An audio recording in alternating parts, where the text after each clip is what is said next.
The U.S. has shuttered its Jerusalem consulate. It ends a 175-year diplomatic mission and further downgrades U.S. ties with the Palestinians. The consulate for decades was the de facto U.S. representative office to the Palestinians. Now it's a smaller unit, which is part of the overall U.S. embassy. Our correspondent, Eilon Levy, explains why it's such a controversial move. Not a merger so much as an acquisition. This building behind me on Agron Road in Jerusalem used to be the U.S. Consulate General, the U.S. diplomatic mission to the Palestinians. Today, the U.S. announcing it has become a Palestinian affairs unit within the new American embassy in Jerusalem. That means from now on, all communications between the Palestinians and the United States will go through the American ambassador to Israel, not the U.S. representative to the Palestinians. According to the United States, it's simply an efficiency move, an attempt to save money. But no one's in doubt as to the political implications as the Trump administration continues to squeeze the Palestinian Authority and put pressure on the Palestinian leaders. The question remaining, as the Trump administration plans to launch its deal of the century, will it manage to put enough pressure on the Palestinians to come to the table and leave a wide enough opening for them to walk through? Eilon Levy, I-24 News. With me in studio is our Middle East correspondent, Emily Rose. But let's begin with Dr. Mustafa Barghouti. He is the Secretary General of the Palestine National Initiative. Sir, the State Department says the decision was made simply to increase the efficiency and the effectiveness of America's diplomatic operations. They say it is not a change in any way of U.S. policy. What's wrong with increasing efficiency? Because it does not increase any efficiency. Actually, it downgrades American representation to the Palestinian people, and it downgrades the status of the United States of America in the affairs of the Middle East.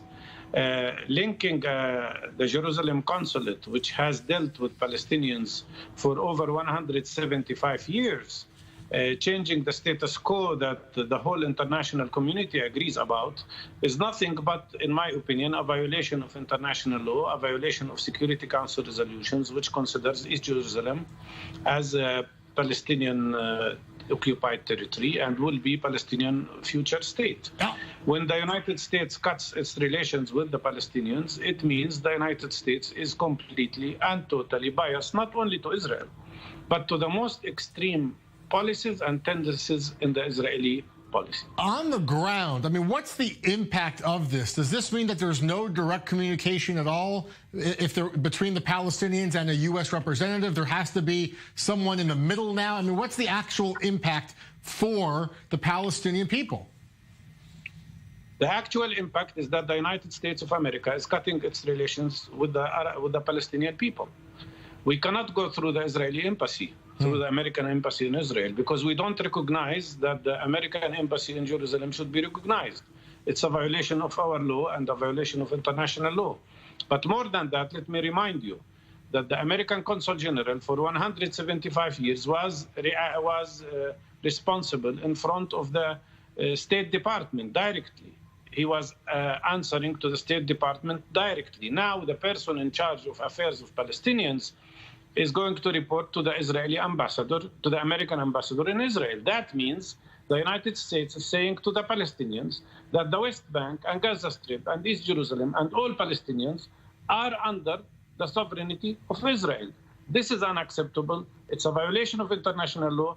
It means the United States is declaring that it is against the right of the Palestinian people and to have a state of their own. Tell me also quickly, Dr. Barghouti, is this a decision that could outlast the Trump administration? Is it something that's going to have a long-term effect in the decades to come if it's not reopened? No, I do believe there might be a time when people will get rid of this administration in the United States. As you can see, there are so many people who want to change the situation.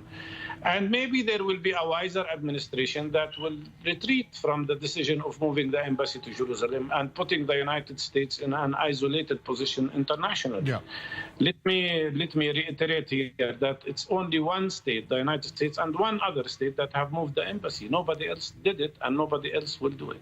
All right, Dr. Mustafa Barghouti, thank you so much, sir, for being with us on Daily Dose. Great to have you. Emily, this is a big decision. It's more than symbolic. This really has an impact on cables that are sent, diplomatic outreach. I mean, really, the Palestinians don't have a direct line anymore. Yes, Jeff, and we're already seeing Palestinian leaders react with vitriol. We saw Chief Negotiator Saeb Erekat release a statement saying that this is a nail in the coffin of the Americans' place in a future peace process, saying that it wouldn't give them any clout on the negotiating table. We also saw Hanan Oshwari, another chief Palestinian executive member, saying that this is a blatant disregard for international law, exactly as Barghouti just mentioned. So really, this is rippling throughout Palestinian leadership, and as you mentioned, it has implications on the ground. Yeah, and Palestinian leadership is speaking out, and we're tracking the latest reaction.